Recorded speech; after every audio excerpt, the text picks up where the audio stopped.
பொங்கல் பண்டிகை போன்ற அவசர பயணங்களில் வாடகை வாகனங்களில் நியாயமான கட்டணம் வசூலிக்கப்படுகிறதா என்று மக்கள் குரல் பகுதியில் எழுப்பப்பட்ட கேள்விகளுக்கு தூத்துக்குடி மாவட்டம் கோவில்பட்டி மக்கள் தெரிவித்த கருத்துக்களை பார்க்கலாம்.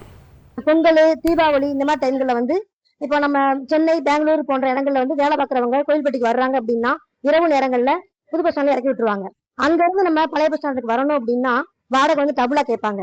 அது மாதிரி இன்னைக்கு நம்ம எப்படினாலும் நம்ம ஃபேமிலியை பார்க்கணும், குடும்பத்தோட இந்த லீவ் நாட்களை கொண்டாடணும் அப்படின்ட்டு நம்ம சிச்சுவேஷன் கண்டிப்பா ஊருக்கு போய் ஆகணுங்கிற இதுல வரும்போது எவ்வளவு கேட்டாலும் கொடுக்குற சூழ்நிலைக்கு நம்மளும் போயிடுறோம். அந்த இதை பயன்படுத்தி வாடகைக்கார கூட்டுறவங்க ரொம்ப அதிகமா வாடகை கேட்கறாங்க.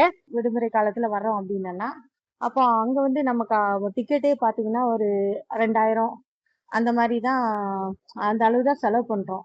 ஆனா இங்க ஒரு ஆட்டோ, ஒரு டாக்ஸி ஏதோ பிடிக்கிறப்போ நமக்கு அதிகமா வசூல் பண்றாங்க. அது கொஞ்சம் குறைச்சி மக்கள் கிட்ட வசூல் பண்ணா கொஞ்சம் பயனளிக்கிற வகையில இருக்கு.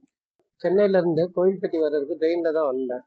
ட்ரெயின்ல வரும்போது பாத்தீங்கன்னா எனக்கு டிக்கெட் 350 ரூபா தான் ஆச்சு. கிட்டத்தட்ட 580 கிலோமீட்டர் சென்னை டு கோவில்பட்டி. இந்த டிஸ்டன்ஸ்க்கே எனக்கு 350 ரூபா தான் ஆச்சு ட்ரெயின்ல வர்றதுக்கு. ஆனா இங்க கோவில்பட்டி ரயில்வே ஸ்டேஷன்ல இருந்து எங்க வீட்டுக்கு 2 கிலோமீட்டர் கூட வராது. ஆனா அதுக்கு எனக்கு என் லக்கேஜ் எல்லாத்தையும் எடுத்து வர்றதுக்கு எனக்கு 500 ரூபா ஆச்சு. ஸோ மக்கள் ரொம்ப இப்போ இந்த பண்டிகை டைம்ல நிறைய செலவுகள் இருக்கு மக்களுக்கு. எப்படினாலும் எல்லாரும் அவங்க நேட்டிவ் பிளேஸுக்கு போய் தான் ஆகணும். மக்கள் இன்னைக்கு விழிப்புணர்வோட இருக்காங்க. இன்னைக்கு ஒரு ஊருக்கு போறதுன்னா மக்கள் தெளிவா கேட்காங்க, இது இத்தனை கிலோமீட்டர், அப்ப நீங்க கிலோமீட்டருக்கு எவ்வளவு போடுறீங்க அப்படிங்கறது தெளிவா கேட்காங்க. அதுக்கப்புறம் இன்னும் 2 பேர்ட்ட கேட்காங்க. இதுல யாராவது ஒரு ஆள் 1 ரூபா 2 ரூபா கம்மியா கொடுத்தாங்க அப்படின்னா டக்குன்னு அந்த வண்டிக்கு அவங்க மாத்திக்கிறாங்க. அதனால மக்கள் விழிப்புணர்வோட இருக்கிறதுனால மோட்டார் வாகனங்கள் அதிகமான வாடகை வசூல் பண்ண முடியாத சூழ்நிலை இருக்கு. அது சரியானது. இந்த கல்யாண முகூர்த்த டைங்கள்ல மட்டும் கொஞ்சம் கூடுது.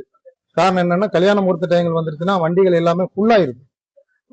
அதே மாதிரி இந்த கோயில் சீசன், சபரிமலை சீசன், அந்த டைம்லயும் பாத்தீங்கன்னா வண்டிகள் பூரா ஃபுல்லாயிரும். அந்த டைம்ல மட்டும், இந்த முக்கியமான டைங்கள்ல மட்டும்தான் வண்டிகள் எல்லா வண்டியுமே ஃபுல்லாகி போயிருது. அந்த நேரங்கள்ல வாடகை கொஞ்சம் கூடத்தான் செய்யும்.